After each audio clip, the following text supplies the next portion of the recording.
Ayun nga guys, so mag-unboxing tayo ngayon. So meron tayong order ulit sa Shopee. So ito siyang planch para sa motor natin. So na-order ko pa pala ito sa Shopee guys. So mamaya sasabihin ko kung magkano yung price. So ayun nga guys. So bubuksan na natin. So ayun nga guys, doble yung pagkabalot niya. So napaka-safe. So bubuksan naman natin yung pangalawa. So ayun nga guys, ito na yung kanyang carton. So nakikita nyo naman guys, para to sa ating motor, para kay Bluekey.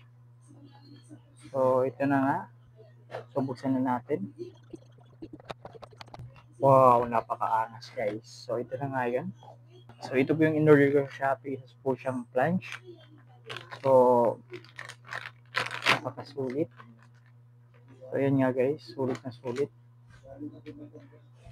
Mabigat din siya, mabigat.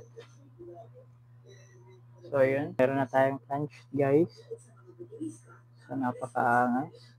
So ayun. Pero medyo may gas-gas lang siya guys dito. May gas-gas siya. So ayos naman. Cool na cool para sa akin. Sulit na sulit. Kaya yun lang yan guys. Yun nga guys, may gas-gas siya dito. So yun nga lang guys. Salamat at maraming salamat. Bye.